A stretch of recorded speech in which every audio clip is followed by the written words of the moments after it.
Women have always had it rough, but things were especially difficult during the Middle Ages.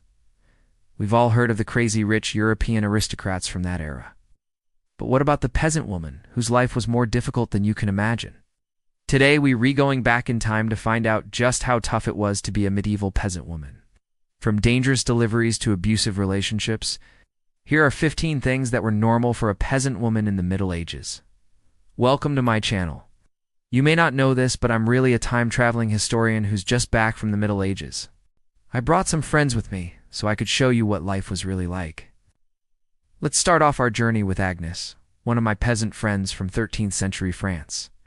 She was only 12 years old when she married her cousin Gerard, who was almost twice her age. Child marriage was common among peasants because families wanted their daughters to start producing babies as soon as possible. If you got married before puberty, your parents paid for your wedding. If you got married after, then you had to pay for it yourself. Now, we don't know if Agnes loved her husband or not, but she definitely loved having children with him. They had 4 kids together, and she gave birth to at least one every 2 years. Back then, birth was incredibly risky for both mother and baby. It was considered normal for women to die in childbirth. But Agnes got lucky and lived to tell the tale. Her best friend Marie wasn't so lucky. She died giving birth to twins, which devastated her husband, André. He was so overcome with grief that he began seeing a local wise woman for help. Wise women were highly respected members of the community who helped deliver babies, concocted herbal remedies, and were knowledgeable about all sorts of healing arts. Unfortunately, André couldn't save his wife, but the wise woman told him that her death might have been caused by a curse. To lift the curse, André needed to sacrifice a pig, so that's exactly what he did. Pigs were important to peasants because they provided food, either in the form of bacon or by selling them for money. André's daughter, Gisette, wasn't happy that her father had sacrificed their source of income. She wished he'd spent the money on new clothes instead. But these were desperate times. The family needed all the help they could get. Crops had failed for 3 years straight, and food was scarce. André was so worried about feeding his family that he sent little Josie to live with her aunt for a while, so they wouldn't have to worry about feeding her. Life was tough for a single man in the Middle Ages, but it was even worse for single women. Most women were expected to marry young, and the older they got, the fewer prospects they had. If you were a virgin at 25, then you were considered an old maid. Not only would this make it hard to find a husband, but people also thought something was wrong with you. Some believed that witches were born as old maids. Others said that there was something unnatural about you that scared men away. Even your family would be disappointed in you. People would gossip about you and call you names. That's why most women rushed into relationships. Men didn't care if their partner was a virgin or not, but they expected sex as soon as they got married. And if you weren't careful, then you could end up with unwanted kids and no husband to help raise them. For example, Beatrice was a 20-year-old peasant girl who was engaged to a man named Thomas. But she found him boring and never felt any romantic connection with him. One day, she met a handsome traveling merchant, and the two slept together. Soon after, Beatrice realized that she was pregnant. She told the merchant that she was carrying his child and demanded that he marry her. The merchant refused, saying that she was nothing but a lowly peasant girl. Devastated and alone, Beatrice had no choice but to raise the baby on her own. The community would have labeled her an adulterer, but she had nowhere else to turn for help. Sometimes a change of scenery was just what you needed to put your life back on track. That's what Rosalie decided when she left her village to work as a servant in a nearby castle. She was excited to see the world outside of her village, but quickly learned that working for nobility wasn't all it was cracked up to be. The hours were long and the pay was low. Plus, she missed her family terribly. When she tried to go home, though, her employer threatened to have her arrested for desertion. Servants were forbidden to leave their post without permission. And if you ran away, then your employer could claim that you stole something from them and accuse you of being a witch. It was practically impossible to escape once you started working for the nobility.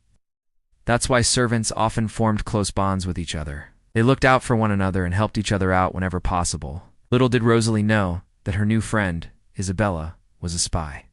She worked for the king and was tasked with uncovering a plot to poison the royal family. When she learned that the cook planned to drug the king's food, She reported him to the guards and he was executed.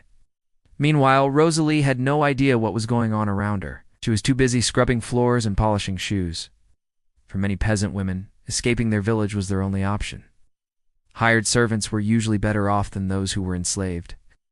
Women were often sold as slaves by their families or taken captive during wartime. It was common for nobles to enslave entire communities. Peasants would be forced to work for their new master until their children were born, at which point their servitude would end.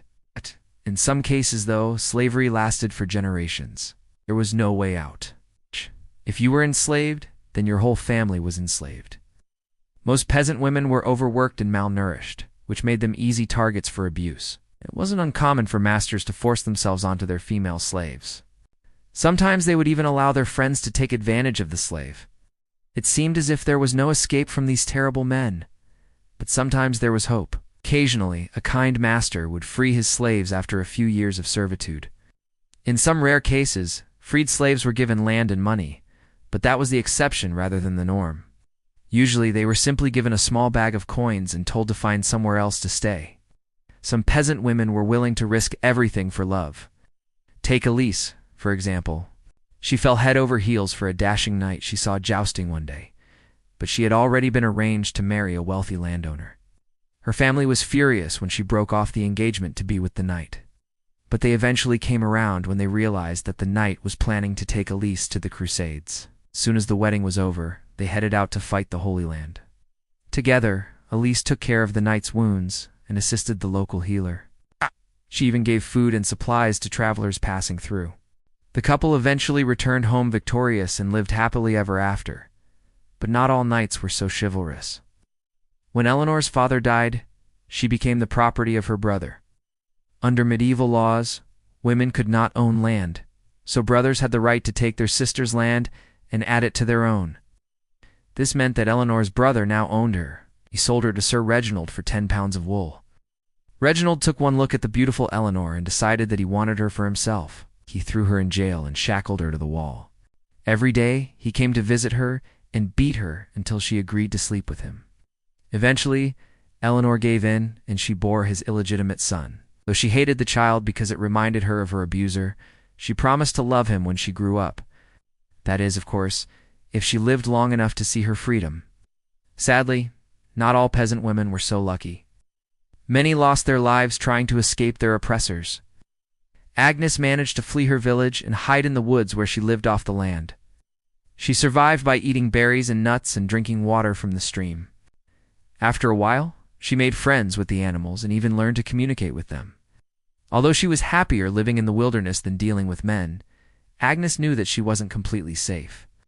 She could still be captured and forced into servitude.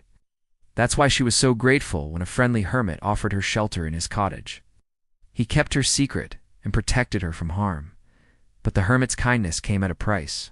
He expected Agnes to cook him food and clean his house in exchange for her safety.